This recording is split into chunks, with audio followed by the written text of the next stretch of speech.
একবার ভেবে দেখুন, আপনি দিনরাত পরিশ্রম করেন কিন্তু মাসের শেষে আপনার পকেট খালি হয়ে যায়। আর এর পিছনের আসল কারণ হলো আপনার জীবনে এমন 8টি খরচ আছে যে খরচগুলো চুপচাপ আপনার রোজগারকে শেষ করে দিচ্ছে।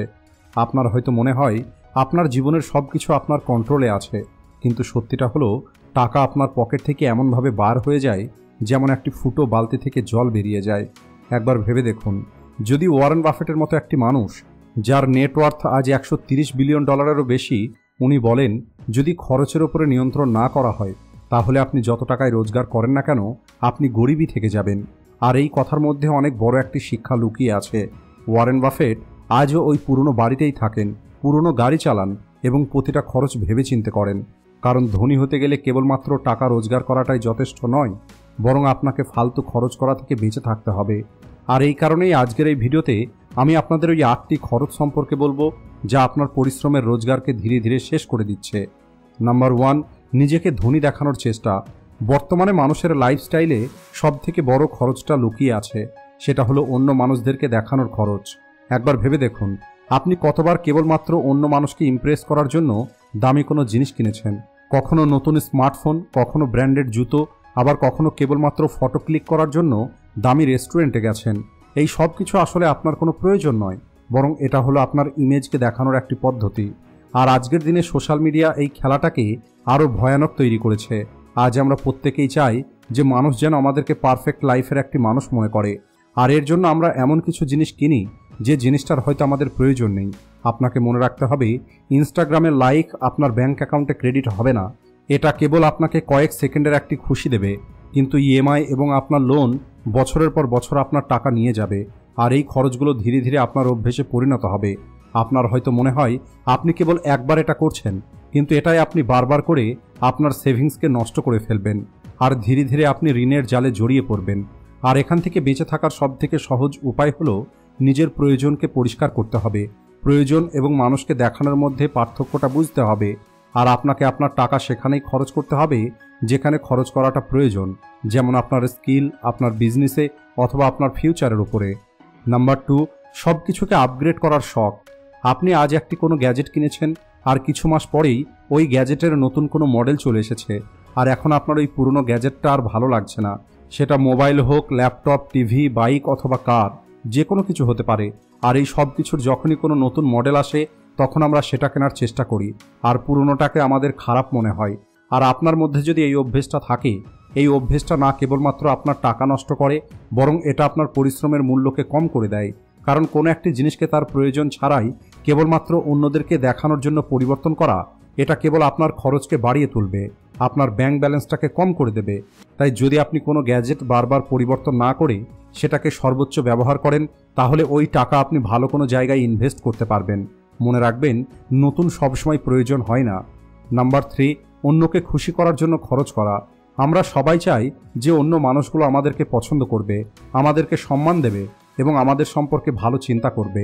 কিন্তু অনেকবার আমাদের এই ইচ্ছের কারণে আমরা আমাদের পকেটের অবস্থাটা ভুলে যাই।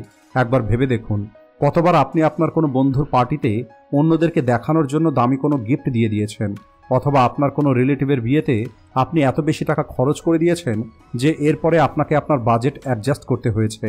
আবার অনেকবার অন্য মানুষদেরকে যাতে না বলতে না হয় এই কারণে আপনি অনেক টাকা খরচ করে দেন, যেমন বন্ধুদের কোনো আউটিং প্ল্যানে উপস্থিত থাকা। আর এটাই হলো অন্যদেরকে খুশি করার অভ্যেস।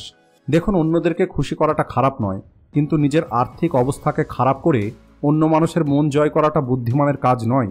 একটি ভালো সম্পর্ক আপনার ব্যবহার এবং আপনার কথার উপরেই টিকে থাকবে, আপনার উপহারের উপরে নয়। তাই যদি আপনি কাউকে সম্মান এবং ভালোবাসা দেখাতে চান, তাহলে তার জন্য টাকাই কেবল একমাত্র রাস্তা নয়। আপনার সময়, আপনার সাহায্য এবং আপনার ভালো ব্যবহার, এগুলো অনেকবার টাকার থেকেও অনেক বেশি মূল্যবান হয়। উদাহরণ হিসাবে, আপনার কোনো বন্ধুর বিয়েতে দামি উপহার দেওয়ার পরিবর্তে যদি আপনি প্ল্যানিং, ডেকোরেশন এই সমস্ত কিছুতে সাহায্য করেন, তাহলে আপনার ওই বন্ধু আপনাকে সবসময় মনে রাখবে। আর টাকার সম্পর্কে আপনাকে না বলাটা শিখতে হবে। শুরুর দিকে আপনার হয়তো মনে হবে মানুষ রাগ করবে, কিন্তু আপনার যারা সত্যিকারের বন্ধু এবং আপনার পরিবার, তারা আপনার চিন্তাটাকে বুঝবে। ওয়ারেন বাফেট বলেন, যে মানুষগুলো তাদের অপ্রয়োজনীয় খরচ কন্ট্রোল করতে পারে না, তারা যত টাকায় রোজগার করুক না কেন, তারা কখনোই ধনী হতে পারবে না। ওয়ারেন বাফেট নিজে এত ধনী হওয়ার পরেও খুবই সাধারণ জীবনে বেঁচে থাকেন, এবং সম্পর্ক টাকা দিয়ে নয়, বরং বিশ্বাস ও ভালোবাসা দিয়ে পালন করেন। মনে রাখবেন, অন্যকে খুশি করার জন্য নিজের আর্থিক অবস্থাকে নষ্ট করা উচিত নয়। নাম্বার 4, কোনো রকমের প্ল্যান ছাড়াই জিনিস কেনা। এই খরচটা হয়তো আপনাদের দেখতে খুবই ছোট মনে হবে, কিন্তু আসলে এটা আপনার সবথেকে বড় শত্রু। একবার ভেবে দেখুন, আপনি কেবলমাত্র একটি সাবান কেনার জন্য দোকানে গেছেন, কিন্তু যখন আপনি ফিরে আসছেন তখন আপনি চিপস, কোল্ড ড্রিঙ্কস, নতুন শ্যাম্পু সব কিছু কিনে নিয়ে এসেছেন। এটাই হলো কোনো রকমের প্ল্যানিং ছাড়াই খরচ করা। আজ কোম্পানিগুলো অনেক বেশি স্মার্ট হয়ে গেছে। Buy one get one free, 50% off, flash sale, এই সব কিছু আপনার ব্রেনের সঙ্গে খেলা করে। আর এই সব কিছুর চক্করে আমরা অনেকবার সেই জিনিসটাও কিনে নিই যার প্রয়োজন আমাদের ওই সময় থাকে না, কিন্তু আমাদের মনে হয় যদি এখন এটা আমরা না কিনে নিই তাহলে এই সুযোগটা আমরা হারিয়ে ফেলবো। যদিও সত্যিটা হলো এই সুযোগগুলো কেবলমাত্র টাকা নষ্ট করা ছাড়া আর কিছুই নয়। তাই আপনাকে প্রতিটা খরচের আগে প্ল্যানিং তৈরি করতে হবে আর তারপরেই খরচ করতে হবে। এছাড়া আপনাকে চেষ্টা করতে হবে সবসময় নগদ টাকাতে জিনিস কেনার, কারণ কার্ড অথবা ইউপিআইয়ের মাধ্যমে কিনলে আপনি অনুভব করতে পারবেন না, কিন্তু যখন আপনি পকেট থেকে টাকা বার করে খরচ করবেন তখন আপনি বুঝতে পারবেন আপনার টাকাটা খরচ হচ্ছে। ওয়ারেন বাফেট বলেন, যদি আপনি ওই জিনিসটা কিনছেন যে জিনিসটা আপনার এখন প্রয়োজন নেই, তাহলে খুব দ্রুত আপনাকে ওই জিনিসটা বিক্রি করতে হবে যে জিনিসটার আপনার অনেক বেশি প্রয়োজন। তাই মনে রাখবেন, বুদ্ধিমানের সঙ্গে করা শপিং আপনার ধনী হওয়ার পথের প্রথম পদক্ষেপ। নাম্বার 5, অতিরিক্ত মস্তি করা এবং পার্টি করা। আজকাল উইকেন্ডের অর্থ হয়ে গেছে বন্ধুদের সঙ্গে বাইরে যাওয়া, দামি রেস্টুরেন্টের ডিনার, ক্লাবের ডান্স করা, সিনেমা দেখা অথবা কোনো একটি ট্রিপে বেরিয়ে পড়া, আর প্রতিবার এই সব কিছু করার জন্য টাকা খরচ করা। দেখুন, মস্তি করা এবং রিল্যাক্স করার প্রয়োজন আছে, কিন্তু যদি প্রতিটা উইকেন্ডে আপনি ফুল অন খরচ করার অভ্যেস তৈরি করেন তাহলে এটা আপনার সেভিংসকে চুপচাপ শেষ করে দেবে। আসল সমস্যাটা কেবলমাত্র ওই একটি রাতের বিলের কারণে হয় না, বরং এই অভ্যেসটাকে বারবার করার কারণে হয়। প্রতি সপ্তাহে আপনি অল্প অল্প টাকা খরচ করে প্রতি মাসে আপনি একটি বড় অ্যামাউন্ট খরচ করে দিচ্ছেন, যে টাকাটা আপনি অন্য কোথাও ইনভেস্ট করে বাড়াতে পারতেন। একবার ভেবে দেখুন, যদি আপনি আজ থেকে কেবল প্রতি মাসে 2টো উইকেন্ড বাইরে মস্তি করেন আর বাকি 2টো উইকেন্ডে বাড়িতে বন্ধুদের সঙ্গে কাটান, তাহলে আপনি আনন্দও পাবেন এবং আপনার খরচটা অর্ধেক হয়ে যাবে। মনে রাখবেন, আসল মজা হলো সেটাই যেখানে আপনার পকেট খালি হবে না আর আপনার মনও খুশিতে থাকবে। নাম্বার 6, অতিরিক্ত পোশাক এবং ফ্যাশন। দেখুন, পোশাক হলো আমাদের বেসিক প্রয়োজন, কিন্তু আজ বেশিরভাগ মানুষ নিজের শখ এবং প্রয়োজনের পার্থক্যটা ভুলে গেছে। আজ আমাদের আলমারি কাপড়ে ভর্তি থাকে, কিন্তু তারপরও আয়নার সামনে দাঁড়িয়ে মনে হয় পরার জন্য আমার কাছে কিছুই নেই। এর কারণ হলো আমাদের অভ্যেস, নতুন ফ্যাশন, ডিসকাউন্ট এবং সেলের চক্করে বারবার পোশাক কেনা। ফ্যাশন কখনোই শেষ হবে না। আজকের ট্রেন্ড কাল পুরনো হয়ে যাবে আর আপনি পুনরায় খরচ করবেন। আপনি যদি মিক্সড ম্যাচ করা শিখতে পারেন তাহলে আপনি কম কাপড়েও সবসময় ফ্রেশ এবং নতুন লুকস পেতে পারেন। ওয়ারেন বাফেট সবসময় সাধারণ পোশাক পরেন। উনি বলেন, যদি আপনি অন্যদেরকে দেখে নিজের পোশাক নির্বাচন করেন তাহলে আপনি সবসময় এই পোশাকের গোলাম হয়ে থাকবেন। আর ওয়ারেন বাফেট ওনার টাকা পোশাকের উপরে খরচ করার পরিবর্তে নিজের স্কিল এবং বিজনেসে লাগিয়েছেন, আর এখান থেকেই উনি ওয়েলথ ক্রিয়েট করেছেন।